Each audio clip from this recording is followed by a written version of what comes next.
Hai guys, thank you udah klik video ini. Oke, kali ini aku ada asupan creepy lagi nih buat kalian. Ini kisahnya menurut aku serem banget ya. Ini kisah tentang KKN gitu.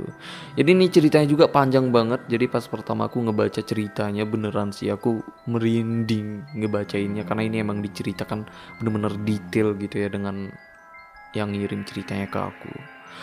Oke lah, langsung aja kita ke ceritanya. Tapi kayak biasa sebelum lanjut ke ceritanya, bagi kalian yang belum join dengan kita di sini para Rescribers, kalian bisa join dulu pastinya dan subscribe channel ini dan aktifkan juga logo loncengnya biar kalian dapat notif pas aku upload video terbaru. Karena kita di sini bakal terus penuhin asupan creepy setiap minggunya. Kayak biasa nih, sebelum kita lanjut ke ceritanya juga, siapkan cemilan dan minuman kalian, cari posisi ternyaman, redupkan lampunya, kita mulai ceritanya. Kisah ini bersumber dari email ya yang udah kalian kirim ke aku. Jadi thank you banget lah buat kalian semua yang udah ngirim cerita ke email Rescribers. Aku udah baca semua cerita yang udah kalian kirim gitu ya. Jadi thank you banget gitu. Tapi di sini aku nggak bisa up sekaligus semuanya ceritanya, jadi satu-satu gitu. Dan di sini aku juga itu mengutamakan cerita yang benar-benar realistis ya. Bukan realistis, tapi menurut aku realistis dan menurut aku serem. Yang pasti ceritanya juga itu harus detail gitu, karena kalau ceritanya detail itu aku bener-bener bisa ngerasain ceritanya gitu. Jadi bukan cuman ngebacain atau ngedengerin dan bukan cuman tahu aja, tapi bener-bener kayak ngerasain gitu, kita kayak ada di dalam kisah itu gitu loh ya. Biar aku enak gitu ceritanya ke kalian dan kalian juga ya enak lah nerima ceritanya, biar ini bener-bener bisa jadi asupan creepy yang buat kita merinding bareng di sini. Oke, jadi kisah ini bersumber dari seseorang ya yang bernama Rara. Yang mana dia ini tuh ngalamin gangguan yang bener-bener mencekam banget lah menurut aku di sebuah desa saat dia ini tuh menjalani program KKN-nya. Nah, jadi kisah ini terjadinya itu pada tahun 2015 lalu gitu. Saat itu Rara ini tuh masih kuliah ya di salah satu universitas yang ada di Kota Malang. Nah, jadi kayak mahasiswa pada umumnya gitu ya. Jadi KKN atau kuliah kerja nyata itu emang salah satu syarat kan untuk mendapatkan gelar sarjana. Nah, Rara ini juga kayak gitu tuh. Dia ini akan melakukan KKN-nya gitu dengan kelompoknya yang berjumlah 11 orang, yang mana kelompoknya itu emang ditetapkan dengan kampus. Sehari sebelum memulai KKN-nya, Rara ini dan ketiga temennya, jadi mereka ini berempat gitu ya, itu mewakilin kelompok KKN-nya untuk survei lapangan gitu. Jadi mereka ini tuh akan mendatangi desa tempat mereka yang akan melakukan KKN-nya. Nah, jadi di antara mereka berempat ya, itu nggak ada tuh satupun yang pernah ke desa itu sebelumnya. Jadi mereka ini emang nggak tahu jalan lah. Jadi mereka ini ke desa itu awalnya ya, itu emang bermodalkan nanya dengan orang-orang yang ada di jalan gitu. Maksudnya nanya, Pak, jalan ke desa ini yang mana? Kayak gitulah pokoknya. Yang akhirnya mereka bisa nyampe juga lah setelah ngelewatin medan yang lumayan sulit. Karena ternyata akses ke desa itu ya itu masih sangat sulit karena jalannya itu belum total aspal. Karena mobil mereka ya pas ke desa itu beberapa kali nyangkut gitu karena ya jalannya itu masih tanah gitu kan, ditambah saat itu musim hujan juga. Jadi ya kalian bayangin aja gitu, jalan tanah becek ya pasti mobil gampang nyangkut gitu kan ya. Tapi mereka ini nyampe juga gitu loh. Setelah nyampe, mereka itu emang langsung disambut dengan kadesnya. Jadi di sana mereka itu semacam ngurus izin gitulah, akan melakukan program KKN selama sebulan ke depan di desa itu.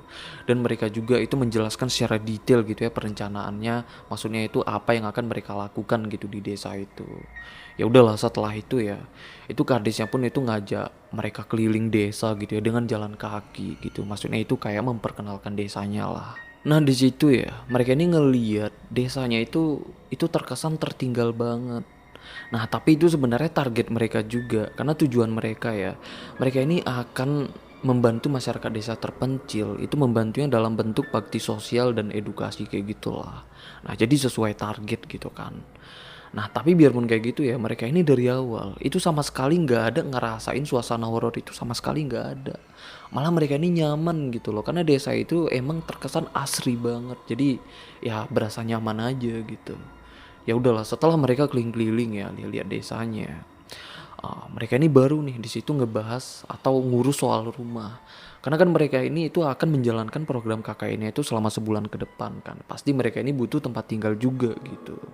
Nah, jadi Di situ Pak Kadesnya itu nawarin, ada nih katanya satu rumah yang kira-kira cocok lah buat mereka tinggal barengan gitu selama sebulan ke depan. Nah jadi diajak lah ngelihat rumah itu gitu ya. Nah pas mereka udah nyampe di rumahnya, mereka ngelihat rumahnya itu ya. Itu rumahnya nggak terlalu gede, nggak kecil juga. Jadi itu kayak rumah-rumah pada umumnya yang ada di desa itu gitu loh. Nah, tapi di situ kadesnya juga cerita, ternyata ya, rumah itu dulunya itu pernah difungsikan sebagai rumah, bukan rumah ya, tapi puskesmas desa. Tapi saat itu puskesmas desanya udah lama nggak aktif lagi lah. Makanya mereka ini bisa gitu nempatin rumah itu buat tempat KKN mereka. Ya udahlah, setelah itu ya, setelah mereka nih selesai ngurus rumahnya, selesai ngurus izinnya, dan saat itu hari pun udah sore, mereka ini izin lah dengan Pak Kadesnya mau balik ke Malang gitu, karena di sana mereka ini itu harus mempersiapkan bekal dulu kan untuk menjalankan program KKN-nya di desa itu selama sebulan ke depan. Malamnya mereka ini baru nyampe di Malang lagi gitu, jadi Rara ini balik ke kos-kosan dan tidur. Dan disinilah Rara ini tuh mimpi ya. Mimpinya nih mimpi buruk yang mana awalnya ya. Dia ini nggak terlalu mikirin mimpinya. Karena dia ini sebelumnya itu emang udah sering mimpi buruk gitu. Kayak udah langganan gitu lah. Awalnya kayak gitu. Nah di mimpinya ya. Dia ini tuh ngelihat nenek-nenek itu sedang mandi. Dia ini nggak tahu ya itu mandinya di mana. Tapi yang dia ingat itu cuma mandi aja gitu. Tapi yang dia ingat ya itu muka nenek-neneknya. Katanya itu mukanya itu rata dan hitam gitu. Hitamnya tuh kayak gelap kayak gitulah. Tapi nih dia tuh ngeliat ya.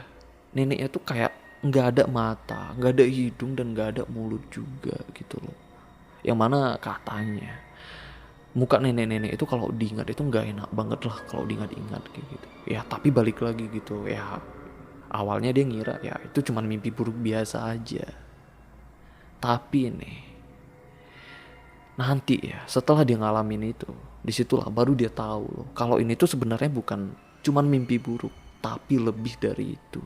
Lalu paginya mereka semua 11 orang semua anggota kelompok KKN-nya itu ngumpul tuh di kampus, yang mana mereka ini semuanya itu udah mempersiapkan bekal KKN-nya ya untuk menjalankan ya program KKN-nya selama sebulan ke depan. Jadi sebelum mereka berangkat juga itu mereka ini dinasehatin atau diarahin lah gitu dengan pihak kampus dan pihak dosennya gitu. Maksudnya jangan sampai buat masalah dengan masyarakat desa di sana gitu, atau jangan sampai masyarakat desa di sana itu ya merasa terganggu lah dengan kehadiran mereka ini.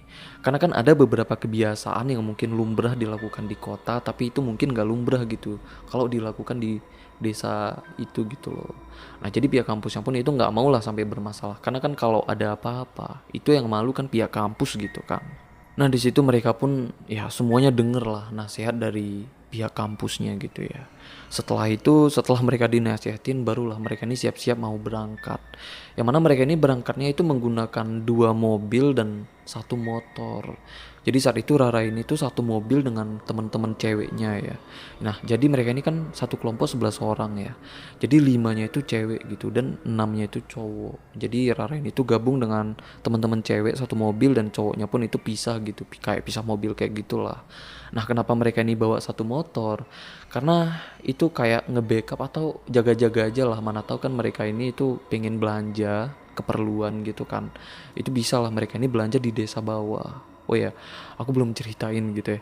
Nah jadi desa itu katanya ya itu ada warung gitu, tapi warungnya itu nggak terlalu lengkap kayak gitulah. Jadi mereka ini kayak nggak yakin aja gitu kalau di warung yang ada di desa itu tuh lengkap. Jadi desanya ini tempatnya ya itu datarannya agak tinggi. Jadi di bawah desa tempat KKN mereka itu ada desa lain gitu.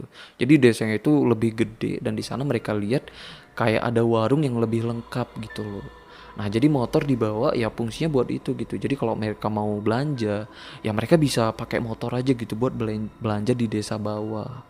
Karena kalau pakai mobil itu jalannya itu nggak leluasa banget gitu kalau dilaluin dengan mobil kan ribet ya kalau harus nyangkut lagi gitu bolak-balik kan pakai mobil. Makanya tuh motornya dibawa. Itulah alasannya gitu ya. Sekaligus aku menceritakan juga sih soal kondisi desanya dan warung gitu.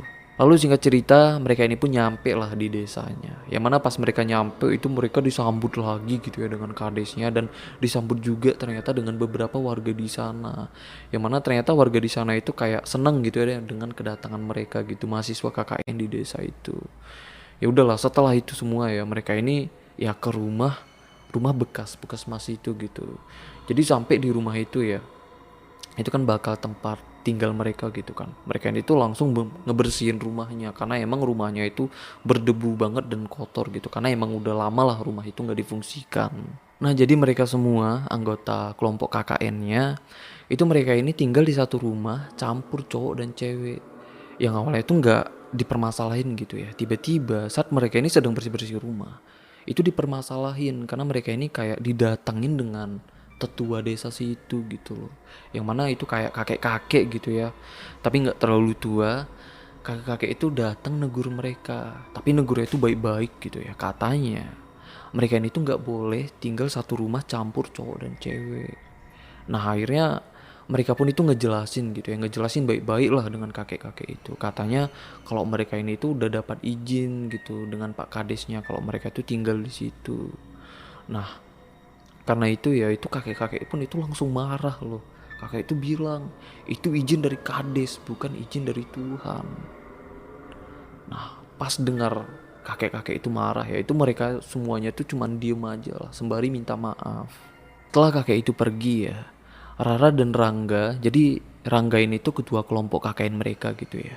Jadi Rara dan Rangga ini itu datengin lah rumah Pak Kades. Itu maksudnya untuk membicarakan soal ya rumah gitu ya. Jadi ternyata mereka ini nggak bisa gitu campur cowok dan cewek. Nah setelah mereka ceritain ke Pak Kadesnya, itu Pak Kadesnya pun langsung siap-siap ya ganti baju. Itu ngajak mereka lah untuk ngeliat satu rumah lagi, yang niatnya mereka ini ya mau dipisahin lah, pisah rumah gitu ya cowok dan ceweknya. Nah begitu sampai di rumah satunya ya, Rara ini ngelihat rumahnya itu terkesan rumahnya kayak jauh lebih nyaman gitu loh, karena rumahnya itu ada halaman, halamannya itu pun rindang banget, ditambah itu ada bangku panjang. Jadi Rara ini sampai menghayal gitu, katanya kayaknya asik nih sore-sore duduk di situ. Ya udahlah, setelah itu ya itu Pak Kadesnya pun ngasih lah kunci rumahnya itu ke mereka gitu, dan Pak Kadesnya pun itu ngingatin mereka gitu ya, untuk maksudnya untuk menjaga kebersihan dan rumahnya itu dijaga gitu loh, jangan sampai rusak atau sampai kotor atau kayak gimana lah. Nah setelah Pak Kadesnya balik, mereka ini masuklah ke rumah itu, maksudnya untuk ngeliat rumahnya gitu, maksudnya dalaman rumahnya kayak gimana sih. Oh ya, bentuk rumahnya katanya ya itu rumahnya itu kayak rumah pada umumnya aja gitu, sama juga kayak rumah sebelumnya, nggak terlalu gede nggak terlalu kecil juga. Tapi ternyata rumah itu tuh gudang, difungsikan sebagai gudang desa lah, karena di dalam rumah itu ya itu banyak barang-barang, salah satunya itu ada panggung. Jadi panggungnya itu nggak berdiri sebagai panggung gitu ya. Jadi kalian tahu nggak sih, biasanya kalau di desa-desa kalau ada acara yang biasanya itu ada panggung kan, dan panggungnya itu kayak ngeblok jalan kayak gitu. Nah panggungnya tuh kayak gitu, tapi sedang nggak terpasang aja gitu loh panggungnya, yang mana rumah itu tuh udah penuh dengan barang-barang kayak gitu. Tapi kalau udah lihat, mereka mikirnya kayaknya bisa juga gitu buat tinggal sementara. Nah setelah itu mereka ini pun manggil lah teman-temannya yang saat itu sedang ada di rumah bekas puskesmas. Nah jadi karena di cerita ini ada dua rumah, jadi biar jangan ketukar aja gitu ya. Jadi yang satunya itu aku sebut rumah gudang, yang satunya itu rumah bekas puskesmas. Maksudnya biar jangan ketukar aja lah, biar jangan bingungin gitu loh. Ya udah, kita balik lagi ke ceritanya. Ya udahlah, setelah mereka ngumpul gitu ya, mereka ngumpul di rumah gudang. Di situ mereka ini kompromi, maksudnya itu buat nanya gitu ya, siapa yang tinggal di rumah gudang, siapa yang tinggal di rumah bekas puskesmas.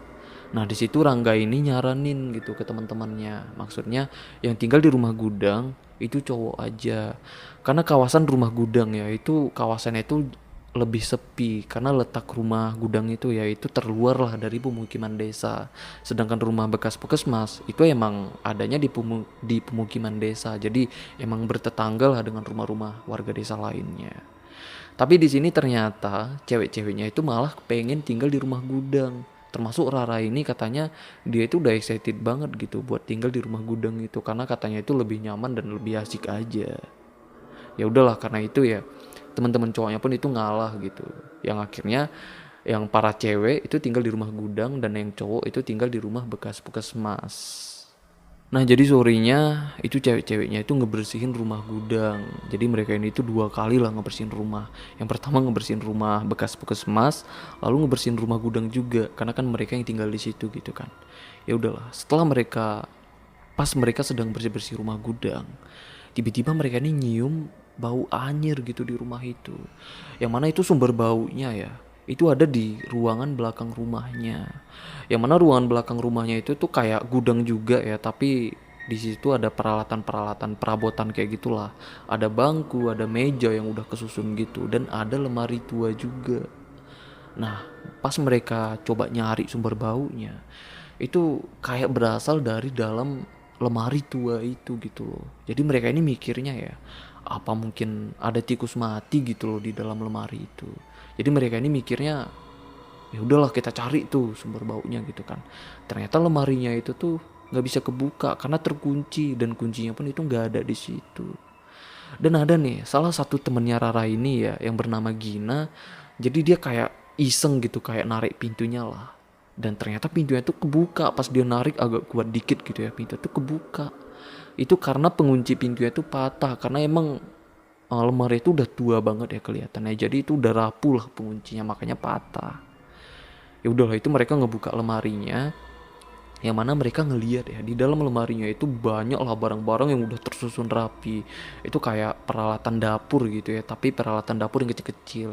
Itu kayak ada piring, ada gelas, ada botol sirup juga. Tapi mereka ini ngeliat di situ tuh ada satu tampah gitu ya. Di dalam tampah itu tuh kayak ada benda-benda yang semacam benda-benda sajen gitu. Dan di situ ada tulang-tulang kecil juga yang mereka mikirnya ya itu kayaknya tulang ayam gitu loh. Jadi kalian bayangin aja lah kayak tulang ayam gitu. Tapi kok udah lihat ya baunya tuh bukan dari situ, karena tulang itu tuh udah kering gitu ya. Pas mereka cium juga itu nggak bau gitu loh. Nah, pas mereka sedang ngebongkar lemarinya itu ya, nggak ngebongkar sih, maksudnya ngebuka lemarinya. Itu baunya, bau anyirnya itu ya, itu perlahan nggak kecium lagi, jadi hilang lah baunya gitu. Ya udahlah, tanpa mikir aneh-aneh, mereka ini masukin lagi tuh tampahnya ke dalam lemari itu dan nutupin lemarinya. Dan mereka pun itu lanjut lagi ngebersihin rumahnya. Singkat cerita ya, malamnya mereka ini tidur, paginya bangun, yang mana mereka ini tuh siap-siap gitu kan mau ngerjain proker KKN-nya. Nah, di situ salah satu temennya Rara ini yang bernama Lia itu ngeluh karena badannya itu lemes banget gitu kan. Karena dia itu semalam katanya itu kurang tidur, karena tidurnya itu kayak kebangun, ketidur. Kayak gitulah, kayak nggak puas lah tidurnya. Ditanya tuh kenapa? Katanya semalam dia tuh mimpi, yang mana mimpinya itu nggak enak banget gitu. Sampai ya dia tuh nggak enak tidur gitu. Ditanya kan mimpi apa? Ternyata semalam dia tuh mimpi ya. Di mimpinya tuh dia ngeliat sosok nenek-nenek yang ada di rumah, yang mana rumahnya itu ada di pinggir sungai gitu. Tapi nih, muka nenek-nenek itu ya itu serem banget ya. Mukanya itu rata, nggak ada matanya, nggak ada hidungnya, dan nggak ada mulutnya. Nah, denger Lia ngomong kayak gitu ya dengan teman-temannya. Nah, salah satu temennya juga yang bernama Gina itu tadi, dia pun itu langsung cerita, katanya dia juga itu mimpi ngelihat nenek-nenek yang sama yang kayak dilihat dengan Gina di mimpinya. Yang sama yang kayak dilihat si Lia di mimpinya. Nah, tapi karena eh, Gina ini terkesan ngikut-ngikut gitu kan. Jadi temennya tuh kayak ngeresponnya bercanda gitu. Maksudnya ya ada orang mimpi buruk dia juga mimpi buruk gitu. Nah, tapi di sini ya Rara ini tuh langsung mikir, karena kan sebelumnya dia pernah mimpi juga kan, yang mana mimpinya tuh beda gitu, tapi di mimpinya tuh sama, yang mana itu mereka ini ngelihat satu sosok yang sama, itu sosok nenek-nenek yang mukanya itu rata. Nah, di sini ya Rara itu mikir gitu, kok bisa kebetulan sama ya sosok yang ada di mimpinya. Tapi di sini Rara ini nggak mau ceritain ya ke teman-temannya, karena ya dia juga takut gitu dianggap kayak Gina ceritain soal mimpinya, karena kan dia nggak mengada-ngada gitu kan, karena temannya mimpi buruk dia pun tiba-tiba cerita gitu mimpi buruk. Makanya Rara ini tuh nggak mau ceritain, ditambah Rara ini tuh nggak mau ya ngebuat keadaannya itu makin tegang gitu, makin ketakutan. Ya udahlah, pagi itu mereka ini menjalankan lah proker KKN-nya. Lalu singkat cerita nih ya, setelah 3 hari mereka di desa itu, yang sebelumnya mereka ini udah nggak pernah lagi kan nyium bau anyir di rumah tempat mereka tinggal itu, rumah gudang itu. Tapi setelah 3 hari mereka tinggal di situ ya, itu kecium lagi tiba-tiba. Yang kali ini itu bener-bener aneh banget. Karena sumber baunya ya, itu kayak berpindah loh dari satu titik ke titik lainnya. Nah, itu kejadiannya pas maghrib ya, pas mereka ini selesai sholat maghrib. kecium tuh bau anyir dari ruangan belakang rumahnya. Yang mana itu sama juga ya kayak sebelumnya, itu keciumnya dari lemari tua yang ada di belakang itu. Nah jadi mereka ini mikir kan, apa mungkin bener ya ada tikus mati gitu di dalam lemari itu. Akhirnya mereka buka kan lemari itu, dan semua barang-barang yang ada di lemari itu dikeluarin lah, maksudnya untuk nyari mungkin ada tikus mati gitu kan. Nah termasuk tampah itu juga dikeluarin. Nah, jadi karena barang-barangnya ya sebelumnya itu rapi banget tersusun di dalam lemari. Jadi pas udah mereka keluarin, mereka masukin lagi, itu nggak tersusun serapi sebelumnya gitu. Jadi karena nggak serapi sebelumnya ya, jadi tampahnya itu nggak muat lagi tuh dimasukin ke lemari. Jadi si Gina ini itu cuma naruh tampahnya itu di atas lemari. Setelah mereka coba nyari gitu kan sumber baunya sampai udah ngebongkar lemari itu, tiba-tiba itu baunya pun udah nggak kecium lagi gitu loh. Ya udahlah, setelah baunya pun itu udah hilang, mereka ini makan malam gitu. Tapi setelah mereka makan malam ya, baunya tuh tiba-tiba kecium lagi. Tapi kali ini pas mereka cium baunya gitu ya, itu baunya tuh kayak bersumber dari kamar mandi. Yang akhirnya mereka coba cek lagi kan, maksudnya coba periksa lagi lemari kamar mandinya, itu semuanya diperiksa lah. Tapi mereka ini nggak nemuin juga gitu sumber baunya, nggak ada tikus mati atau apapun itu nggak ada. Sampai jam 10 malam ya, mereka ini tuh nyari sumber baunya tapi nggak nemu-nemu. Mereka ini kebingungan gitu. Tapi pas mereka kebingungan, baunya pun itu hilang lagi. Di sini makin bingung lagi nih mereka, sampai mikir gitu ya, masing-masing mereka ini mikir gitu di dalam pikirannya sendiri. Ini kok aneh gitu, berasa kayak nggak beres lah. Kok bisa baunya itu hilang, muncul, dan sumber baunya pun itu kayak pindah-pindah. Tapi mereka ini tuh nggak ngebahas gitu ya, cuman mikirin lah dalam pikirannya sendiri gitu aja lah gitu. Ya udahlah, setelah baunya udah hilang gitu kan, dan itu pun malamnya udah agak larut, mereka ini tidur. Oh ya, jadi mereka ini tidurnya itu bukan di kamar ya, karena kamar di rumah itu emang penuh dengan barang-barang juga. Jadi mereka ini tidurnya itu di ruangan depan. Jadi mereka ini tidurnya itu di lantai gitu ya, tapi udah dikasih ambal gitulah, dan mereka tidurnya pun itu berjejer kayak gitu. Nah, setelah mau tidur, yang Rara ini itu udah hampir-hampir ketiduran ya, karena udah ngantuk banget. Tiba-tiba ngantuk ya tuh spontan jadi hilang. Karena bau anyirnya itu muncul lagi, tapi kali ini ya itu baunya tuh bener-bener menyengat banget. Bukan cuman dia ternyata yang nggak bisa tidur karena nyium bau anyirnya. Ternyata semua temennya ya, itu semuanya tuh udah pada tutup hidung gitu karena risih banget lah, bau anyirnya tuh menyengat banget. Kecuali si Gina yang udah tidurnya tuh pules banget lah pokoknya. Nah Gina ini tidurnya itu paling ujung, dan di sebelahnya Gina itu temennya Rara ini yang bernama Dini. Dan di situ Dini ini tiba-tiba ngomong kayak gini, kok baunya dari Gina ya katanya. Ya udah mereka pun itu langsung ngecek kan. Ternyata bener dong. Sumber baunya itu dari Gina. Di situ mereka bangunin Gina kan. Gin bangun Gin. Gin bangun Gin. Maksudnya mereka ini mau nanya gitu. Kok Gina ini bisa tidur pulas gitu kan. Nah pas Gina bangun, itu bener-bener aneh banget ya. Pas dia bangun itu pergerakannya itu kayak lambat banget. Dia tuh bangun pun itu kayak kesulitan banget loh. Nah di situ mereka nanya kan, tapi Gina ini nggak ngejawab itu, kayak nggak ngerespon sama sekali lah. Malah dia ini tuh langsung bangun berdiri. Pas berdiri juga ya itu kayak gimana ya? Pergerakannya tuh kayak nenek-nenek lah. Dia jalan pun itu bungkuk gitu. Mereka manggil Gina kan, tapi Gina ini sama sekali nggak ngerespon lah. Di situ Gina jalan sambil bungkuk ke belakang. Nah di situ mereka ini udah ngerasa aneh kan, masing-masing mereka ini kayak udah ngeliat gitu. Lah kenapa gitu kan. Kalau lama kemudian Gina balik tuh. Pas dia balik masih sama tuh kayak gitu. Maksudnya jalan itu bungkuk ya. Jadi serem banget sih aku ngebayanginnya. Nah setelah itu Gina tidur lagi tuh. Mereka bener-bener pokoknya Gina itu nggak ngerespon mereka ini lah. Di situ mereka ini tuh udah sama-sama heran ya, sudah bener-bener mikir yang aneh-aneh lah di sini. Pokoknya semua itu udah ngerasa nggak tenang lah. Ditambah baunya pun itu bener-bener menyengat banget. Yang akhirnya karena mereka ini semua itu nggak bisa tidur kecuali si Gina. Akhirnya si Rara dan Dini itu ke rumah bekas puskesmas lah. Di sana nemuin teman-teman cowok ya. Mereka ini ngadu gitu ke Rangga.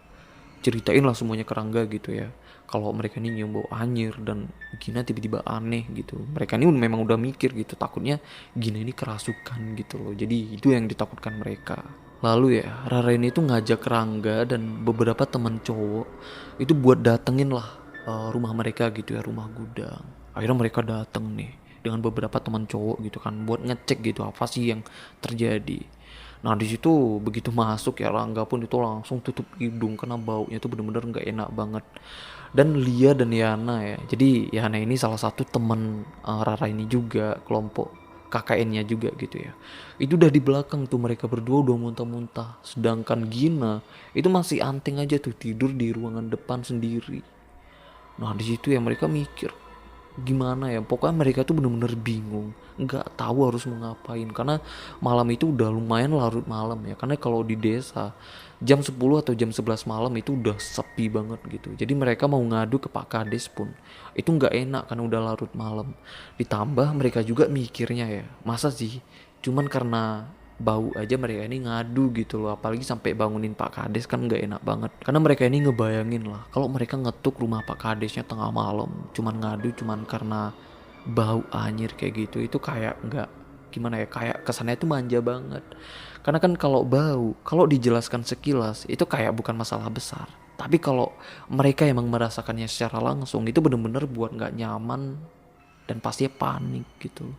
Ya udahlah, karena Gina juga udah tertidur dan mereka semuanya pun itu udah mulai tenang gitu ya, biarpun bau anyirnya itu masih kecium, tapi karena nggak ada pilihan lain, Rangga ini nyaranin mereka ya udahlah gitu, paksain aja buat tidur. Akhirnya mereka ini malam itu ya itu tidurnya di ruangan tengah, di ruangan yang beda dengan tempat si Gina tidur, karena mereka ini tuh nggak sanggup lah tidur barengan dengan Gina karena baunya itu bener-bener menyengat banget. Nah di sini ya Rangga ini tuh sebenarnya kasihan lah dengan teman-temannya gitu ya. Tapi karena sebenarnya dia ini pengen gitu ngajakin temannya ini yang nginep di rumah bekas puskesmas gitu, tempat mereka ini nginap. Tapi karena cewek dan cowok di sana nggak boleh disatukan satu rumah gitu ya buat mereka ini. Jadi ya daripada bermasalah gitu, daripada jadi fitnah, ya udahlah makanya Rangga ini tuh nyaranin mereka paksain aja gitu buat tidur, nggak apa-apa sabar aja dulu gitu kata Rangga ini. Paginya mereka bangun lah. Pas bangun itu bau anyirnya tuh udah nggak kecium lagi. Tapi mereka ini ngelihat Gina ya. Itu keadaan Gina tuh makin memprihatinkan. Dia itu udah bangun gitu, tapi keadaannya tuh lemes banget. Nah dia pun itu pucet banget ya, saking pucetnya. Gina itu bener-bener udah kayak mayat loh. Nah jadi karena keadaan Gina kayak gitu akhirnya ya semua teman-teman yang cewek ini ya itu nggak proker KKN lah, maksudnya nggak di hari itu mereka ini kayak libur gitu loh. Nah tapi mereka ini ke posko itu cuman ngelapor ke Rangga gitu ya, maksudnya ngajak ke Rangga ini buat ngasih tahu gitu ke Pak Kades. Tapi di situ mereka ini ke Pak Kadesnya itu cuman cerita soal Gina demam aja, mereka ini nggak ceritain semuanya gitu ya. Nah disinilah mereka ini nyesel banget gitu, tapi nyeselnya nanti pas masalahnya udah makin serius lagi ya, makin ngeri lagi, disitulah mereka ini baru nyesal. Setelah itu ya mereka semua itu ngumpul lah di rumah gudang gitu untuk ngelihat si Gina ini. Dan Pak Kades pun dan istrinya datang untuk ngelihat si Gina. Nah di situ ya Pak Kadesnya katanya ya mungkin Gina ini sedang beradaptasi aja gitu dengan udara desa yang emang lebih dingin. Atau mungkin Gina ini cuma masuk angin biasa aja lah kata Pak Kadesnya. Dan istrinya pun di situ emang udah ngebawain obat herbal gitu ya, semacam obat angin lah. Lalu setelah itu ya itu siang-siang akhirnya Pak Kades dan istrinya itu pulang gitu ya, bubar gitu maksudnya. Dan teman-teman cowoknya juga itu baliklah ke posko, maksudnya itu rumah tempat mereka gitu ya, rumah bekas puskesmas gitu. Nah akhirnya di situ tinggal mereka aja tuh yang cewek-cewek. Dan di situ juga keadaannya Gina udah tidur karena dia udah disuapin makan, udah dikasih obat juga gitu ya. Nah karena Gina udah tidur, akhirnya teman-teman yang ceweknya ini semuanya ya itu pergilah ke rumah bekas puskesmas gitu, maksudnya itu untuk ngebantuin teman-teman yang cowoknya untuk nyelesain proker KKN-nya di hari itu karena cuma sebentar aja gitu kan. Pas sorenya mereka balik lah, pas mereka balik ke rumah itu Gina udah nggak ada lagi, tapi rumahnya ya itu kecium bau bau anjir itu kecium lagi tuh di rumah itu. Nah di situ mereka pun itu nyariin Gina lah. Di semua ruangan di rumah itu dicariin, nggak nemu juga. Akhirnya dicari juga tuh di sekitaran rumahnya, tapi nggak nemu juga. Nah kan udah kebingungan ya, ini Gina kemana gitu.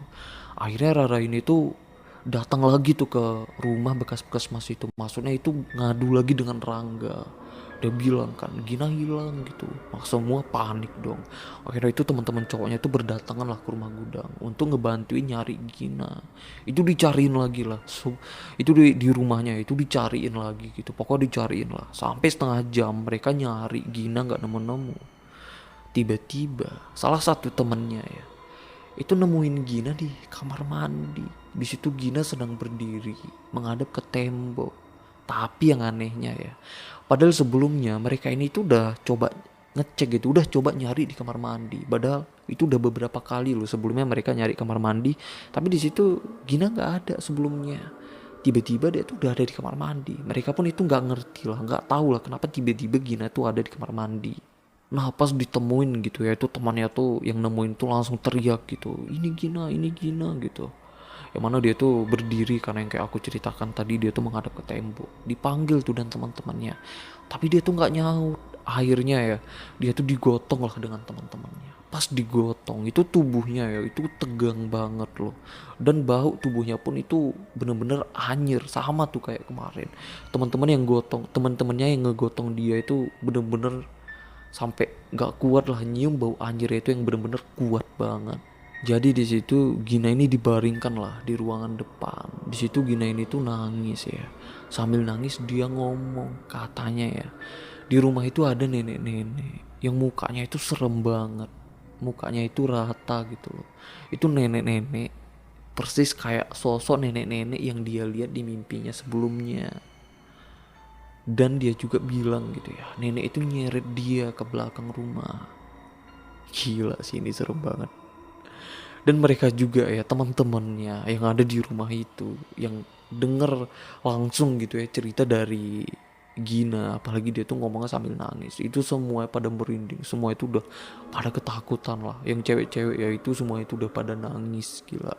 Nah sosok nenek-nenek yang diceritakan Gina ini itu sama persis kan kayak sosok nenek-nenek yang ada di mimpinya Rara ini juga saat Rara ini itu masih di Malang gitu loh. Nah di sini Rara ini tuh udah bener-bener yakin ya, oh ini udah nggak bener gitu loh. Tapi di situ Rara ini belum ceritain lah mimpinya itu ke teman-temannya. Akhirnya karena udah kejadiannya kayak gini, Rara ini pun akhirnya ceritain. Dia pun bilang gitu, sebenarnya aku juga mimpi soal sosok nenek-nenek yang ada di mimpi kalian juga, yang dilihat dengan Gina ini juga gitu loh. Nah karena ini ya akhirnya Rangga ini itu lari lah ke rumah Pak Kades. Dia tuh ngadu gitu ya ke rumah Pak Kades. Tapi di rumah Pak Kades itu Pak Kadesnya itu sedang keluar kota. Jadi di rumahnya itu cuma ada istri dan anak-anaknya. Tapi di situ istrinya Pak Kades ya, Bu Kades, itu emang langsung dateng lah ke rumah Gudang gitu. Maksudnya itu untuk ngelihat kondisinya Gina. Nah di situ Bu Kadesnya pun ngelihat Gina udah makin parah gitu ya. Pokoknya Bu Kadesnya pun pas masuk ke rumah itu langsung tutup hidung karena baunya tuh parah banget. Di situ Bu Kades sampai heran lah. Ini bau apa gitu tanya Bu Kadesnya. Nah di sini mereka itu ya itu ceritain lah semuanya ke Bu Kades. Apa yang terjadi semuanya diceritain. Baru nih diceritain. Nah karena kejadiannya udah seribet itu ya, akhirnya Bu Kades ini nyuruh mereka ya untuk ngegotong Gina ke rumah bekas puskesmas yang di tempat cowok-cowoknya nginap gitu loh. Nah di situ Rangga pun ragu kan, jadi Rangga nggak apa-apa Bu gitu kalau kita gabung di sana gitu cowok cewek. Nah tapi kata Bu Kades ya nggak apa-apa gitu, ini udah kejadiannya udah darurat gitu, kalau ada apa-apa saya tanggung jawab, kata Bu Kades kayak gitu. Lalu malam itu juga ya mereka ini ngegotong Gina lah, mindahin Gina ke rumah bekas puskesmas di tempat cowok-cowoknya itu nginep gitu loh. Nah pas mereka ngebawa Gina keluar, itu bau anyir yang ada di dalam tubuhnya Gina ya, maksudnya tubuh Gina itu kan bau anyir, itu bau anyir itu jadi hilang. Mereka di sini heran juga gitu ya, tapi mereka nggak tahu lah karena mereka di sini lebih fokus buat mikirin dan ngurus tubuhnya Gina yang sedang dalam keadaan darurat banget gitu loh. Sampai di rumah bekas puskesmas itu ya, itu mereka itu doa bersama lah. Bu Kades pun itu ikut tuh doa bersama. Setelah itu Bu Kades itu pamit pulang. Jadi mereka itu tidur gitu ya malam itu.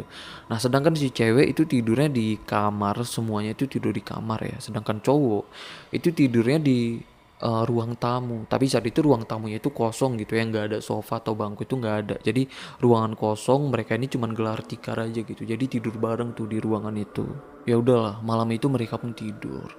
Pas tengah malam ya, Rara ini tuh dibangunin tuh sama teman-temannya. Karena semua temennya itu udah pada panik. Teman-teman yang ceweknya ya, itu udah nangis histeri semua. Jadi dia nih bingung kan, kenapa gitu tanya. Ternyata Gina udah hilang lagi. Gina udah nggak ada tuh di kamar itu. Lah bingung kan dia yang sebelumnya itu setengah sadar karena baru bangun, itu langsung seger karena kaget. Akhirnya di situ dia pun itu langsung cuci muka gitu ya, siap-siap gitu. Maksudnya itu langsung mau nyari gitu, mau nyari Gina.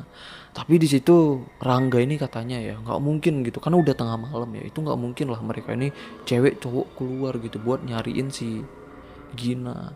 Nah akhirnya ya Rara ini bilang gitu, nggak apa-apa lah kita cariin aja gitu, nggak mungkin teman kita hilang tapi kita di rumah nggak nyariin.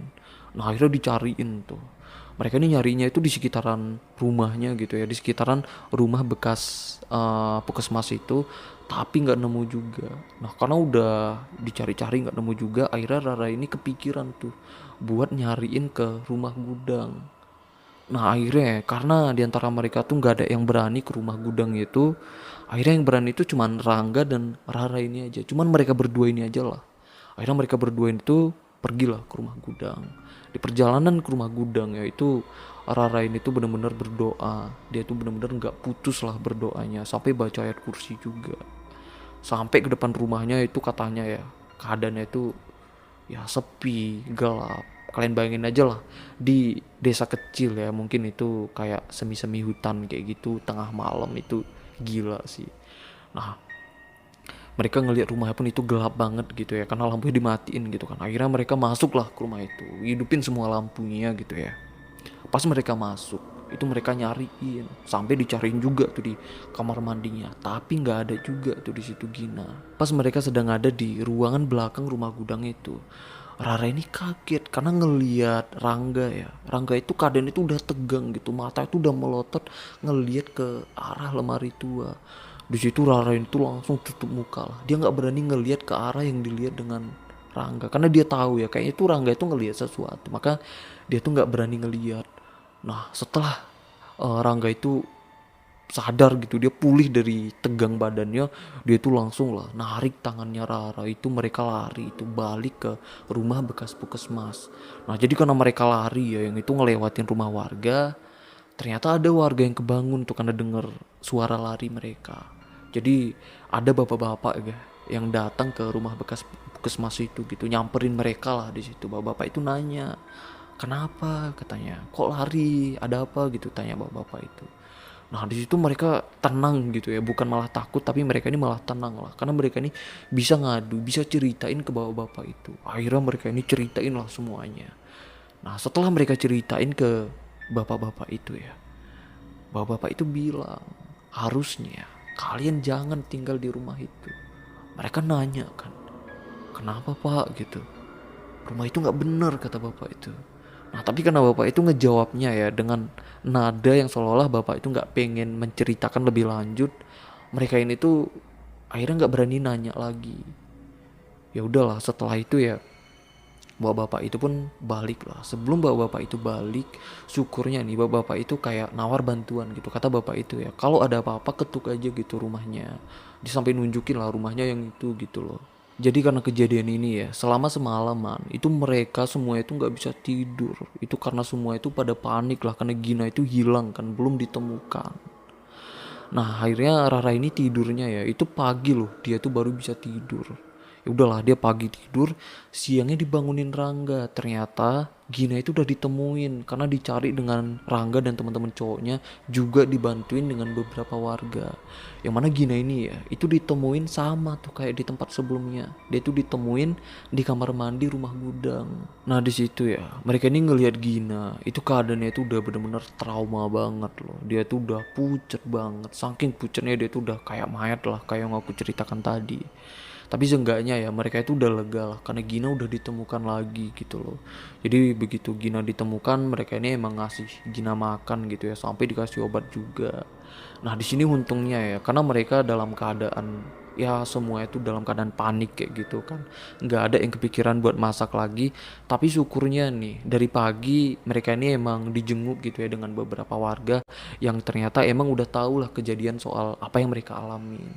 Jadi ada warga yang datang itu yang bawa makanan juga gitu, ngasih makanan lah buat mereka. Jadi kasihan gitu ya warga-warga di sana dengan mereka ini, karena sejak pagi mereka ini ya itu emang sebagian memang udah ada lah cerita ke warga, ngadu gitu ke warga di sana kayak minta bantu kayak gitu, makanya warga pun itu bisa tahu. Lalu singkat cerita sorenya Pak Kades datang lah dengan istrinya. Itu Pak Kades baru balik ya dari luar kota. Nah, akhirnya mereka pun itu ceritain lah ke Pak Kadesnya soal apa yang mereka alamin, semuanya diceritain lah gitu ke Pak Kades. Nah, pas Pak Kades udah dengar cerita dari mereka kayak gitu ya, itu Pak Kades langsung pergi tuh ke rumah gudang itu mau ngecek.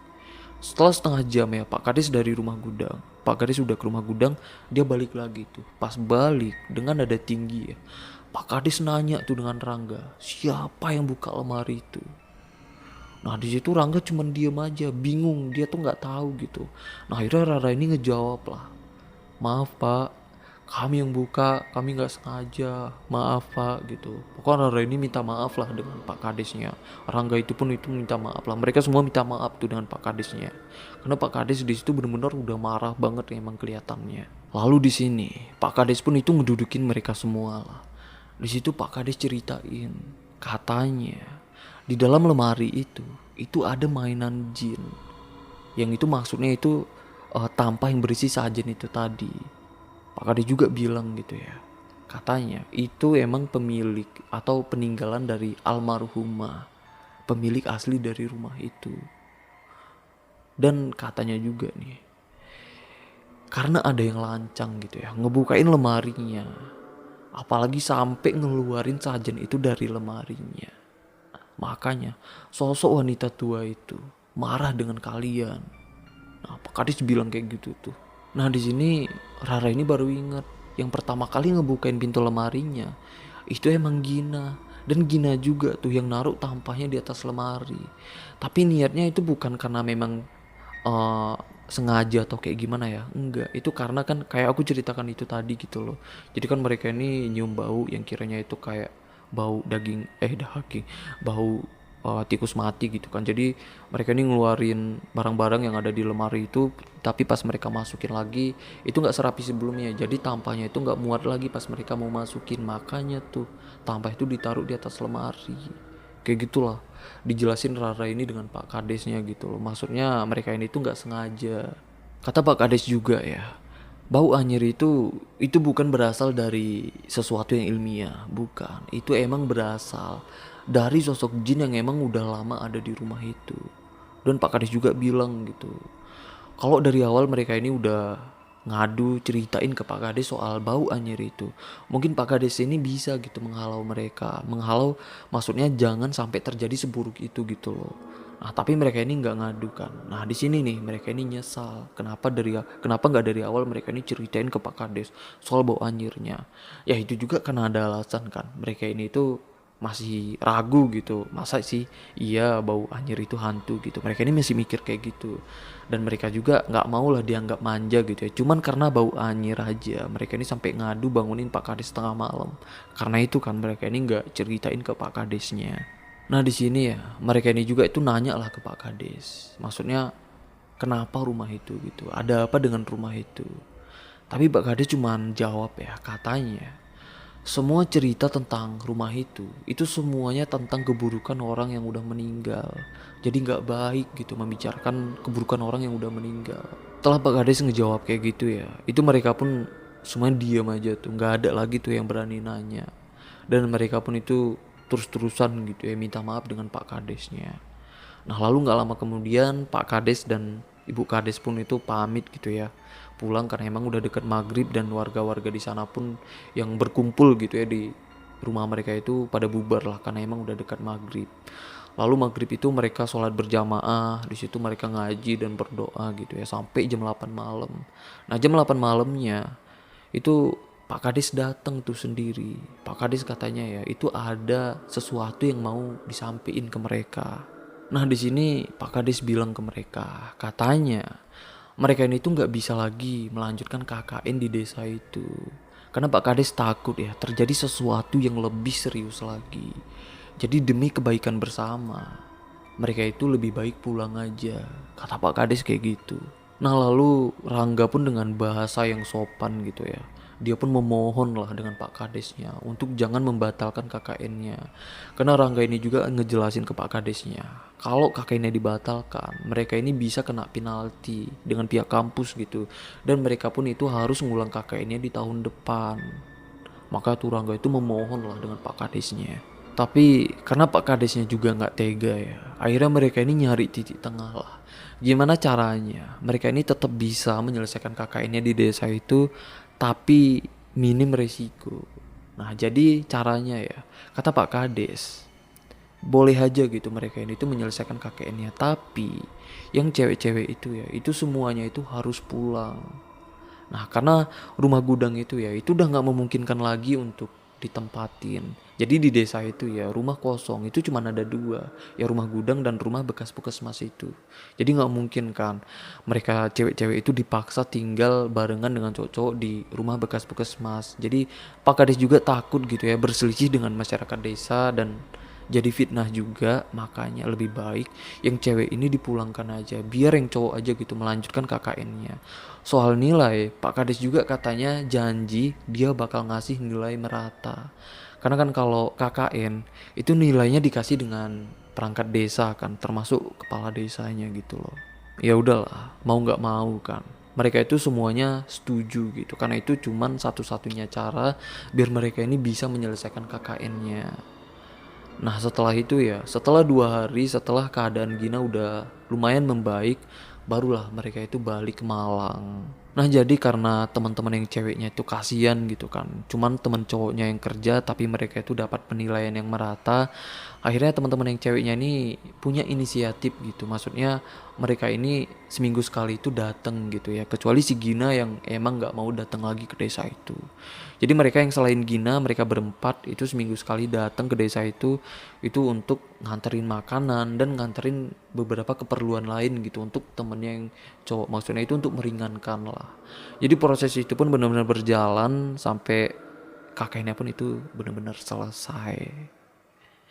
Jadi itulah kisah ya yang dialamin dengan Rara ini dan teman-teman kelompok KKN-nya. Nah tapi nih soal kayak gimana cerita rumah gudang itu ya, itu emang nggak diceritain gitu. Jangankan kita ya, Rara ini juga itu penasaran loh, padahal dia di situ, dia yang ngalamin langsung gitu, tapi dia tuh nggak tahu tuh kayak gimana cerita sebenarnya soal rumah itu, karena emang kayak ditutupin gitu dengan kepala desanya dan warga di sana. Tapi yang jelas itulah yang mereka alami yang menurut aku itu mencekam banget gitu loh. Dan ini juga bukan karena sepenuhnya kesalahan mereka sih, kalau menurut aku itu emang karena nggak sengaja kan. Oke lah, sampai sini aja ceritanya. Yang menurut aku ini serem banget. Semoga ini bisa jadi asupan creepy terbaik gitu ya buat kalian. Aku juga seneng udah ceritainnya ke kalian. Ini kayaknya cerita bakal panjang sih. Tapi kok kalian, oh ya jadi ya Rara ini katanya dia ceritain ini karena dia tuh terinspirasi, bukan terinspirasi, karena dia tuh teringat pas dia tuh nonton konten aku yang kisah wanita rumah depan gitu, itu kan tentang penelitian kan. Nah setelah dia nonton itu dia teringat karena dia juga katanya itu ada pengalaman gitu ya, pengalaman ini, makanya dia tuh ceritain ya, kirim cerita itu ke email Rescripers. Jadi thank you banget nih buat Rara yang udah ngirimin ceritanya. Itu ceritanya bener-bener panjang banget ya, malah masih ada beberapa bagian ceritanya yang gak aku ceritakan karena menurut aku kalau semua diceritakan itu terlalu panjang, dan aku pun memang udah milih lah bagian-bagian yang pentingnya aja gitu buat aku ceritakan. Dan maaf lah kalau ada salah-salah pengucapan atau salah gimana ya, salah penyampaian, atau mungkin ada beberapa dari ceritanya kemis gitu ya dengan aku, jadi mohon maaf lah karena di sini aku manusia juga gitu kan, pasti ada kesalahan. Oke lah, thank you banget buat kalian yang masih nonton sampai menit ini, thank you banget. Jadi kalau kalian suka kalian bisa like aja, kalau nggak suka nggak apa-apa dislike aja gitu biar aku bisa tahu kalian suka apa enggak. Oke lah, sampai sini aja. Aku Rizka Wadiono, bye bye.